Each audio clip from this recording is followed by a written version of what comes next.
दोस्तों, हमारी जिंदगी में कई बार हम खुद को एक मुश्किल घड़ी में पाते हैं। कई बार हमें बड़े फैसले लेने पड़ते हैं, लेकिन हमें यह नहीं पता होता कि वो सही है या गलत। क्या उस फैसले का परिणाम हमारे जीवन में खुशियां लाएगा या मुसीबत।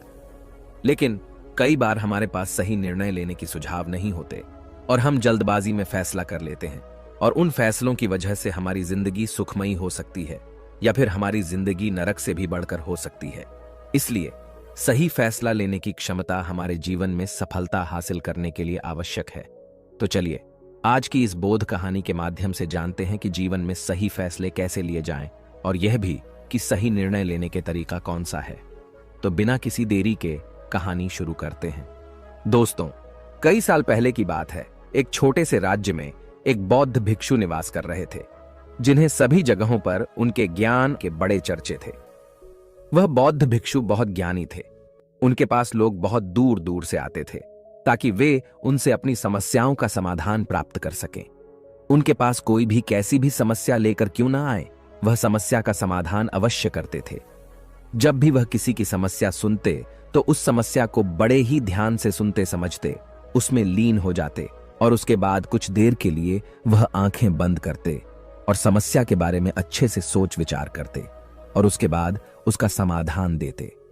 ऐसे में कोई भी व्यक्ति उनके बारे में केवल एक ही बात सोचता था, शायद इन साधु के पास कोई ऐसी चमत्कारिक शक्तियां हैं जिससे ये समाधान पूछते हैं और उसके बाद हमें वह समाधान बताते हैं।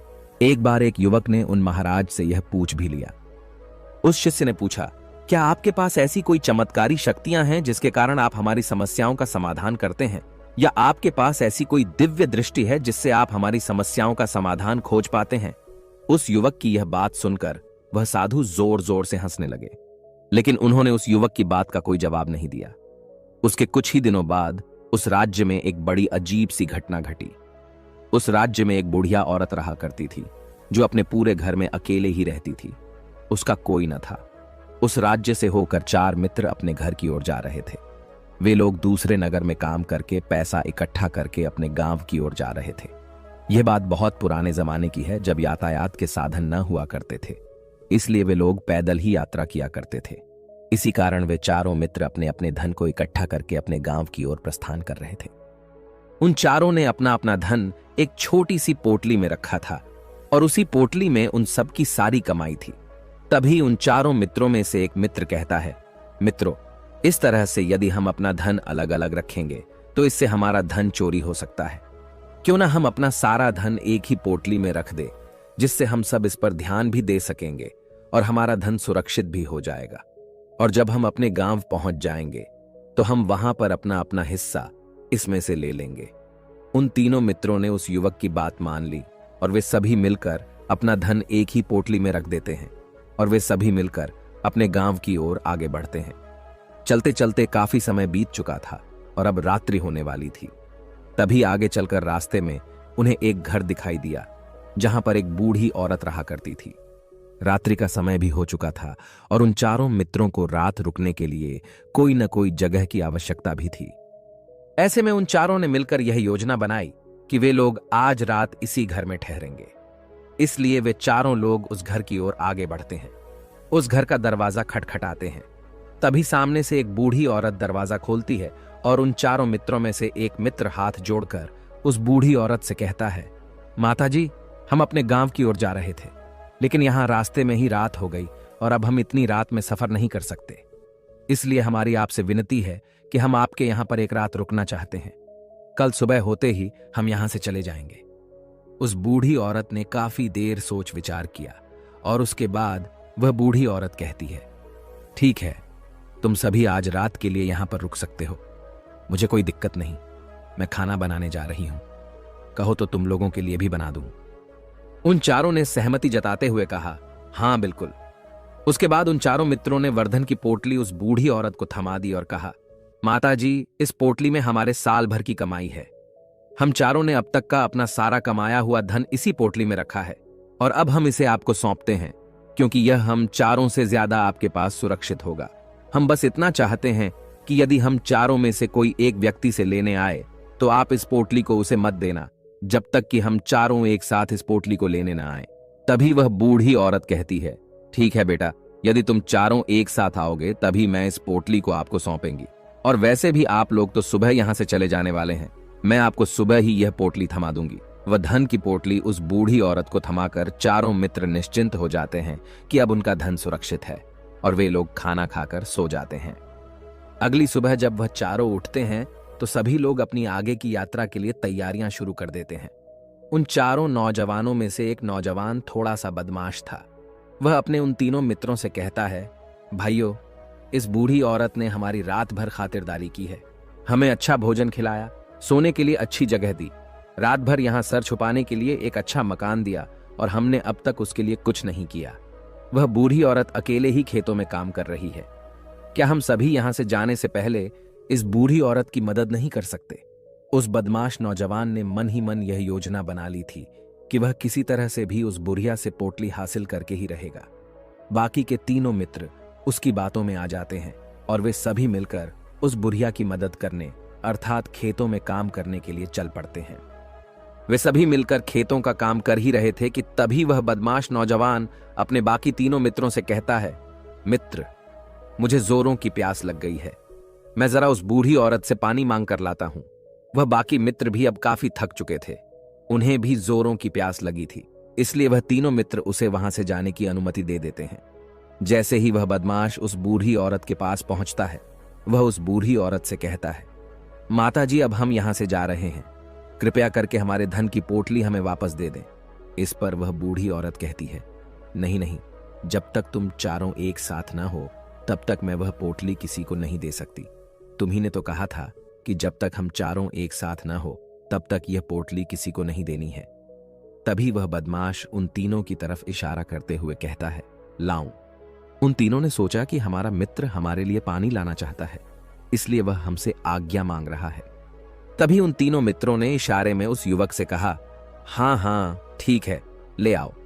ये देख उस बुढ़िया को यह लगने लगा कि अब ये चारों यहां से जा रहे हैं और यह अपनी पोटली मांग रहे हैं, इसलिए उस बुढ़िया ने वह कोट लाकर उस बदमाश के हाथों में रख दी और वह बदमाश उस पोटली को लेकर वहां से चला गया और बाकी के तीनों मित्र अपने खेत के काम में व्यस्त हो जाते हैं। कुछ देर के बाद जब वह तीनों खेत का काम करके वापस लौटते हैं और बुढ़िया से कहते हैं, माता जी, हमारा मित्र जो यहां पानी पीने आया था वह कहां गया? इस पर वह बुढ़िया कहती है, क्या वह पानी पीने आया था? पर वह तो कह रहा था कि हम चारों जा रहे हैं, कृपया करके हमारे धन की पोटली हमें थमा दे। तब तीनों बड़े आश्चर्य होकर उस बुढ़िया से कहते हैं, माता जी, हमने भला कहां वह पोटली मांगी थी? हमें तो प्यास लगी थी और हमने पानी के लिए इशारा किया था। तभी बूढ़ी औरत उन तीनों से कहती है, परंतु अब तो वह पोटली लेकर जा चुका है। तभी वह तीनों मित्र सर पकड़कर रोने लगते हैं और कहते हैं, माता जी, उसमें हमारा सारा कमाया हुआ धन था जो वह अकेले लेकर भाग चुका है। हमने तो आपको कहा था कि जब तक हम चारों एक साथ ना आए तब तक आपको वह पोटली किसी को नहीं देनी है। फिर आपने ऐसा क्यों किया? इसमें आप ही की गलती है। हमने आपको उस पोटली की हिफाजत के लिए रखा था और आपने उसे एक ऐसे आदमी के हाथों में दे दिया जिसने हमारा सारा धन हमसे लूट लिया। हम बर्दाश्त नहीं करेंगे। हम राजा के पास जाएंगे और राजा से आपकी शिकायत करेंगे, न्याय की मांग करेंगे। अब तो इस बात का राजा ही फैसला करेंगे। तीनों नौजवान क्रोधित होकर राज दरबार में पहुंच जाते हैं और अपनी सारी समस्या उन राजा को बता देते हैं। जब वह राजा उन तीनों नौजवानों की बात ध्यानपूर्वक सुनता है तो वह तुरंत ही उस बुढ़िया को राज दरबार में पेश होने का आदेश देता है। राजा के आदेश पर राजा के सैनिक तुरंत ही उस बूढ़ी औरत को राज दरबार में पेश करते हैं और राजा भरी दरबार उस बूढ़ी औरत को दोषी करार कर देता है और कहता है, तुम्हें वह पोटली उस अकेले व्यक्ति को नहीं देनी चाहिए थी। जब उन्होंने तुमसे कहा था कि जब तक वह चारों एक साथ उस पोटली को लेने ना आए तब तक तुम्हें वह धन किसी को नहीं देना चाहिए था। इसमें तुम्हारी गलती है और अब तुम्हें इसका हर्जाना भरना होगा। तुम्हें इनका धन लौटाना होगा। राजा का यह आदेश सुनकर बूढ़ी औरत फूट फूट कर रोने लगती है और राजा से मदद की गुहार लगाती है और कहती है, हे राजन, मैं तो एक बूढ़ी औरत हूं और मेरे पास इतना धन नहीं है और न ही मेरे घर में कोई ऐसा है जो धन कमाता हो। मेरे पास इतना धन नहीं कि मैं इनका धन लौटा सकूं। मैं तो अकेली हूं, बेसहारा हूं, कृपा करके मुझ पर रहम करें। लेकिन राजा उस बूढ़ी औरत की एक नहीं सुनता। वह बूढ़ी औरत रोते हुए अपने घर की ओर जा रही थी। यह सोच रही थी कि आखिर मैं इतना धन कहां से लाऊं कि कैसे मैं उन लोगों का यह धन उन्हें लौटाएंगे। मेरे पास इतना धन नहीं है। मैं क्या करूं, कैसे करूं, कहां से लाऊं इतना धन? यदि मैंने उनका धन नहीं लौटाया तो मुझे राजा मार डालेगा। वैसे भी मेरी ही गलती है। जब उन चारों ने मिलकर मुझसे कहा था कि जब तक हम चारों एक साथ ना आए तब तक वह पोटली किसी को नहीं थमा दी है, फिर भी मैंने वह पोटली केवल उस एक व्यक्ति को थमा दी। इसमें गलती तो मेरी ही है। वह रोते रोते ये सारी बातें सोचते हुए अपने घर की ओर जा रही थी। तभी रास्ते में उस बूढ़ी औरत को वही संत मिले जो उस नगर में किसी भी समस्या का समाधान बड़ी ही सरलता और सहजता से करते थे। उन्होंने उस बूढ़ी औरत से कहा, क्या बात है बेटी, क्यों रो रही हो? इस पर वह बूढ़ी औरत उस संत को सब कुछ सच सच बता देती है और कहती है, हे महाराज, इसमें गलती तो मेरी ही है। उन चारों ने तो पहले ही कहा था कि जब तक वे चारों एक साथ न आएं तब तक वह पोटली मुझे किसी को नहीं देनी। लेकिन मेरी हिम्मत मारी गई थी जो मैंने वह पोटली केवल एक व्यक्ति को थमा दी और वह उनका सारा धन लेकर वहां से भाग गया। लेकिन अब मुझे यह समझ नहीं आ रहा कि मैं वह सारा धन कहां से लाऊं, कैसे जुटाऊं। मेरे पास इतना धन नहीं है और राजा ने तो आदेश भी दे दिया है कि मुझे उनका धन लौटाना ही पड़ेगा। लेकिन मैं यह समझ नहीं पा रही कि इतना सारा धन मैं कहां से लाऊंगी। तभी बसंत उस बूढ़ी औरत से कहते हैं, शांत हो जाओ, मैं कोई ना कोई रास्ता जरूर निकाल लूंगा। इतना कहकर वह संत वहीं पर बैठ जाते हैं, ध्यान करने लगते हैं। कुछ देर के लिए आंखें बंद कर सोचते हैं, विचार करते हैं। मौन रहकर वह समस्या का समाधान निकालते हैं और उसके बाद वह उस बूढ़ी औरत से कहते हैं, बेटी, राजा ने फैसला किया है वह बिल्कुल गलत है। आपने जो किया इसमें आपकी कोई गलती नहीं है। राजा का फैसला गलत है। उन संत के इतना कहने पर बूढ़ी औरत चुप हो गई और यह सोचने लगी कि आखिर राजा का फैसला कैसे गलत हो सकता है। राजा तो सभी के लिए न्याय ही करते हैं और वह कभी किसी का बुरा नहीं करते। फिर आखिर आज राजा का फैसला कैसे गलत हो गया? उन संत और उस बुढ़िया की बात आसपास के खड़े लोग सभी लोग सुन रहे थे और वे लोग भी बड़े अचरज में थे, क्योंकि राजा का फैसला कैसे गलत हो सकता है। राजा ने तो बिल्कुल सही फैसला लिया है। इस बूढ़ी औरत ने ही गलती की है। उन चारों का धन केवल एक ही को थमा दिया। ऐसे में इस बुढ़िया को उनका धन तो लौटाना ही चाहिए। राजा ने गलत फैसला कहां किया है? तभी बसंत उस बूढ़ी औरत से कहते हैं, जाओ और राज दरबार में कह दो कि हे राजन, आपका फैसला गलत है और सही क्या है, गलत क्या है, इसका फैसला मैं करूंगा। पहले तो बूढ़ी औरत इतनी हिम्मत ही नहीं जुटा पा रही थी कि वह राज दरबार में जाकर भरे राज दरबार राजा को यह कह सके कि राजन, आपका फैसला गलत है। लेकिन जैसे तैसे उसने हिम्मत जुटाई और वह वापस राज दरबार लौटी। उसने डरते हुए भरे राज दरबार राजा से बड़ी थर्राती आवाज में कहा, हे राजन, आपने जो फैसला किया है वह फैसला गलत है। इतना कहकर उसने राजा को सारी बात सच सच बता दी। उस बूढ़ी औरत की बात सुनकर राजा बहुत क्रोधित हुआ। राजा ने उस बूढ़ी औरत से कहा, कौन है वह संत जिसने मेरे फैसले को गलत बताया है? क्या उन्हें नहीं लगता कि मैंने सही निर्णय लिया है? मैं हर रोज कई निर्णय लेता हूं, कई फैसले करता हूं, लेकिन आज तक कभी किसी ने मुझसे यह नहीं कहा कि मेरा फैसला गलत है। यदि उन संत ने मुझे सही फैसला न सुनाया, उन्हें फांसी की सजा दे दूंगा। यह बात पूरे नगर में फैल गई। सभी लोग यह जानने के लिए हैरान थे कि आखिर वह साधु ऐसा कौन सा फैसला सुनाने वाले हैं जो राजा से भी उचित होगा, जिसमें सबके लिए न्याय होगा। राजा ने अपने सैनिकों को तुरंत ही आदेश दिया कि जाओ और संत को राज दरबार में लाओ। राजा की आज्ञा के अनुसार वे सैनिक तुरंत ही उन संत को लेने के लिए निकल पड़े। वे लोग कुछ ही देर बाद उन संत को लेकर राज दरबार पहुंचे। राज दरबार में सभी लोग उपस्थित थे और सभी लोग उन संत के फैसले का इंतजार कर रहे थे। उन संत को देखकर राजा कहता है, महाराज, आपको ऐसा क्यों लगता है कि हमने जो फैसला किया है वह गलत है? इस बुढ़िया ने यह वादा किया था कि वह चारों लोगों को एक साथ ही वह पोटली थमाई गई। फिर आखिर उसने अपना वादा क्यों तोड़ा? इसने यह गलती क्यों की कि इसने केवल एक ही को पोटली थमा दी और वह उनका सारा धन लेकर यहां से भाग गया? तो क्या इसमें इसकी गलती नहीं है? क्या इसे इनका धन नहीं लौटाना चाहिए? इस पर वह साधु बड़ी विनम्रता से राजा से कहते हैं, हे राजन, यह आपका फैसला था, लेकिन मैं आपसे कुछ कहना चाहता हूं। इस पर राजा कहता है, ठीक है, कहिए, आप क्या कहना चाहते हैं? इस पर वह साधु बड़ी विनम्रता से राजा से कहता है, हे राजन, जैसा कि वादा किया गया था कि पोटली एक साथ उन चारों को ही दी जाएगी, तो अभी तो यह केवल 3 है। चौथा कहां है? तो इनसे कहिए कि यह लोग यहां से वापस जाएं और अपने उस चौथे मित्र को यहां लेकर आएं, तभी इनका धन वापस किया जाएगा। और वादा भी ऐसा ही किया गया था कि जब तक चारों लोग एक साथ न हो तब तक उनका धन उन्हें नहीं लौटाया जाएगा। और यदि यह बूढ़ी औरत इन तीनों को धन लौटा देती है तो यह बूढ़ी औरत अपना वादा तोड़ देगी और यह सही नहीं है। इसलिए यदि आप चाहते हैं कि इनका धन लौटाया जाए तो पहले इनसे कहिए कि ये लोग जाएं और अपने उस चौथे मित्र को यहां पर वापस ले आएं। उस राज दरबार में हर कोई इस बात को सुनकर बहुत खुश हुआ। सभी ने उन संत की बहुत तारीफ की। राजा भी उन संत के इस फैसले से पूरी तरह से सहमत था। राजा तुरंत ही उन संत के सामने सिर झुका लेता है और हाथ जोड़कर उनसे कहता है, हे महाराज, आपका यह फैसला इतना सही कैसे हो सकता है? आखिरी बात मेरे दिमाग में आई क्यों नहीं? मैंने इस बात को इस तरह से सोचा क्यों नहीं? तभी वह साधु उस राजा से कहते हैं, हे राजन, आपके पास और भी काम होते हैं। आप दिन भर व्यस्त रहते हैं और आपको जल्दीबाजी में फैसले लेने पड़ते हैं। आपने इस मामले को सुना समझा, लेकिन इसे देखने में आप गलती कर गए। इसे आपने केवल ऊपरी तौर पर देखा। आपने इसकी गहराई तक जाने का प्रयास तक नहीं किया। यदि आपने इस मामले की गहराई को देखा होता, समझा होता, तो आप भी इसी नतीजे पर आते। जब तक हम किसी मामले की गहराई तक नहीं जाते तब तक हम उसका सही समाधान नहीं निकाल सकते।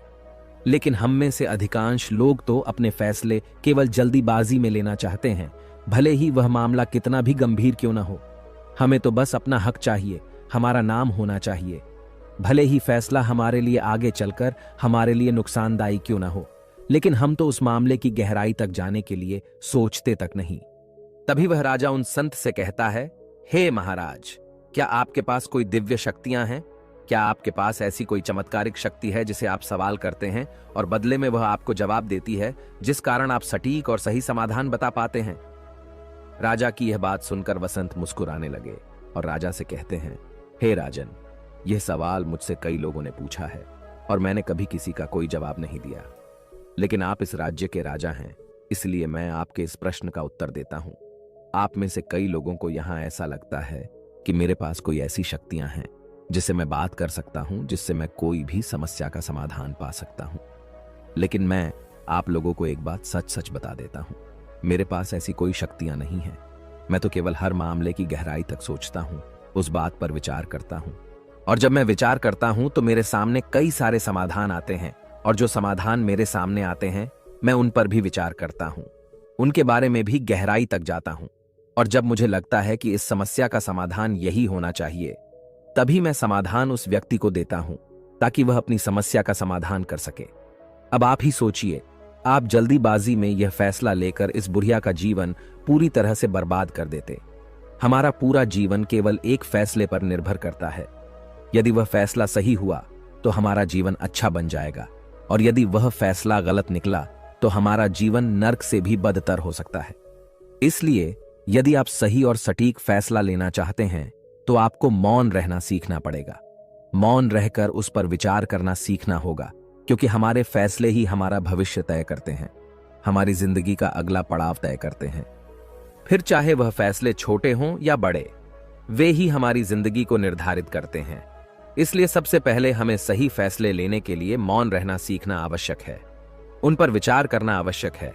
और जब आप ऐसा करते हैं तो आपके सामने एक ही समस्या के कई सारे समाधान निकल कर आते हैं, और जब आप उन पर गौर करेंगे तो आपको यह समझ में आएगा कि उन फैसलों का समाधान कैसा होना चाहिए, कि समाधान से आपको क्या फायदा होगा और क्या नुकसान होगा। या उस समाधान पर सोच और विचार करने पर ही आप उसे समझ सकते हैं, और तभी आप यह निर्णय भी ले सकते हैं कि क्या यह समाधान उचित रहेगा या नहीं। और यह सब संभव हो सकता है यदि हम कम बोलना शुरू करें। कम बोलने का अर्थ यह नहीं कि आप पूरी तरह से मौन हो जाएं। इसका अर्थ यह है कि आप भीतर से शांत हो जाएं, और जब आप भीतर से शांत होने लगते हैं तो आपका मन स्पष्ट होने लगता है, साफ होने लगता है, और आप किसी भी चीज पर सोच विचार कर सकते हैं। और जब आप भीतर से शांत होने लगते हैं तो आप ऊपर से भी कम बोलते हैं, और जब आप धीरे धीरे कम बोलने के आदी हो जाते हैं तो आप साफ और स्पष्ट तौर पर सोच और समझ पाते हैं। आपके विचारों में शुद्धता आ जाती है, जिससे आपको यह साफ और स्पष्ट देखने को मिल जाता है कि कौन सा फैसला सही होगा और कौन सा फैसला गलत होगा। आपको उस परिस्थिति में क्या करना चाहिए और क्या नहीं करना चाहिए। लेकिन हम में से अधिकांश लोग अपने आप को सही साबित करने के लिए, अपने आप को ऊंचा साबित करने के लिए अत्यधिक बोलते हैं, और इतना बोलते हैं कि हर कोई उनकी बातों को गंभीरता से नहीं लेता। उन्हें ऐसा लगता है कि मानो ज्यादा बोलना ही हमारे लिए हमारा शस्त्र है, लेकिन वह यह भूल जाते हैं कि वह अत्यधिक बोलकर मूर्ख बन रहे हैं। लोग हमारा मजाक बनाते हैं, हमें मूर्ख समझते हैं, हमसे दूर रहने लगते हैं क्योंकि उन्हें हमारी बकबक अच्छी नहीं लगती। लेकिन जब आप भीतर से शांत होने का प्रयास करते हैं और धीरे धीरे भीतर से शांत होने लगते हैं, तो आप खुद ब खुद ऊपरी तौर पर कम बोलना शुरू कर देते हैं। इससे आपके मन में, आपके मस्तिष्क में एक साफ और स्पष्ट विचार उत्पन्न होते हैं और आप अपने आप को साफ स्पष्ट तौर पर समझ पाते हैं, देख पाते हैं आपको कब, क्या, क्यों और कितना बोलना चाहिए और आपको कब, कैसे, क्यों, किस तरह से कौन सा फैसला लेना सही है या नहीं, यह भी आप अच्छी तरह से समझ और जान पाते हैं। जब आप कम बोलना शुरू करते हैं, तब आप अपने आप को बहुत अच्छी तरह से समझना शुरू कर देते हैं, अपने आप पर अच्छी तरह से विचार करना शुरू कर देते हैं। तब आपको यह बात भी बहुत अच्छी तरह से समझ में आने लगती है कि जो हम बेकार की बकबक करते हैं, उस पर हमारे शरीर की बेवजह ही कितनी सारी ऊर्जा यूं ही व्यर्थ हो जाती है, नष्ट हो जाती है, जिसे हम चाहें तो किसी जरूरी काम में लगा सकते हैं, फैसले लेने में लगा सकते हैं, जिससे हम तनाव मुक्त रह सकते हैं और हमें अच्छी नींद भी आ सकती है। और यदि आप इसी प्रकार सोच विचार कर फैसले लेना शुरू करते हैं, तो आपका मस्तिष्क भी अच्छी तरह से काम करने लगता है और आपका मस्तिष्क पहले से भी ज्यादा शक्तिशाली हो जाता है। और इसका एक बहुत अच्छा उदाहरण भी आपको मैं बताना चाहूंगा। जब आप स्कूल में पढ़ते थे या फिर आज भी आप पढ़ रहे हो, तो आपने देखा होगा कि जो बच्चे होनहार होते, होशियार होते हैं, वे लोग बहुत कम बातें करते हैं और अपना समय सही चीजों में लगाते हैं। वह अधिकांशतः अपना समय मौन होकर ही बिताते हैं। इसी वजह से वह पढ़ाई करने में बहुत तेज होते हैं। वह जो कुछ भी पढ़ना चाहते हैं, वह उसे याद कर ले जाते हैं। लेकिन वहीं पर दूसरी तरफ जो लोग बहुत अधिक बोलते हैं, यदि आप उन्हें पूरे 24 घंटे भी दे दें, तो भी वह उस तरह से उन चीजों को याद नहीं रख सकते जिस तरह से वह मौन रखने वाले बच्चे उन बातों को याद कर लेते हैं। और महान चाणक्य ने भी यही कहा है कि जो व्यक्ति यह समझ जाता है कि उसे कब, कहां और कितना बोलना चाहिए, उस व्यक्ति को सफल होने से कोई नहीं रोक सकता। और आप इतिहास उठाकर देख सकते हैं, आज तक जो भी लोग महान हैं, जो लोग भी सक्सेसफुल बने हैं, उन लोगों की आदत बहुत कम बोलने की है। उनका पूरा ध्यान केवल अपने लक्ष्य पर होता है और अपना पूरा समय वह अपने लक्ष्य को पाने में ही लगा देते हैं। इसीलिए आपको भी यह आदत अपने जीवन में उतारनी चाहिए। और कम बोलने का अर्थ यह नहीं कि आप ऊपर से कम बोलें, बल्कि आप भीतर से कम बोलिए, भीतर से शांत रहिए। यदि आप रोज इसका अभ्यास करते हैं, तो केवल कुछ दिनों में ही इससे होने वाले लाभ आपको आपके सामने नजर आने लगेंगे। लेकिन वहीं पर दूसरी तरफ जो लोग बहुत अधिक बोलते हैं, यदि आप उन्हें पूरे 24 घंटे भी दे दें, तो भी वह उस तरह से उन चीजों को याद नहीं रख सकते जिस तरह से वह मौन रखने वाले बच्चे उन बातों को याद कर लेते हैं।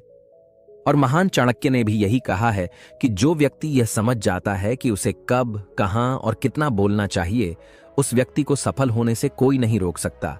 और आप इतिहास उठाकर देख सकते हैं, आज तक जो भी लोग महान हैं, जो लोग भी सक्सेसफुल बने हैं, उन लोगों की आदत बहुत कम बोलने की है। उनका पूरा ध्यान केवल अपने लक्ष्य पर होता है और अपना पूरा समय वह अपने लक्ष्य को पाने में ही लगा देते हैं। इसीलिए आपको भी यह आदत अपने जीवन में उतारनी चाहिए। और कम बोलने का अर्थ यह नहीं कि आप ऊपर से कम बोलें, बल्कि आप भीतर से कम बोलिए, भीतर से शांत रहिए। यदि आप रोज इसका अभ्यास करते हैं, तो केवल कुछ दिनों में ही इससे होने वाले लाभ आपको आपके सामने नजर आने लगेंगे। दोस्तों, आपने आज के इस वीडियो से क्या सीखा, वह मुझे आप कमेंट में बता सकते हैं। इसी के साथ में उम्मीद है कि आपको आज की वीडियो पसंद आई होगी। तो इस वीडियो को उस इंसान को शेयर करें जिससे यह कहानी सुनने की जरूरत है, और उसी के ठीक बाद चैनल को सब्सक्राइब करें। तो चलिए फिर मिलते हैं ऐसी एक और नई वीडियो में एक नए मैसेज के साथ।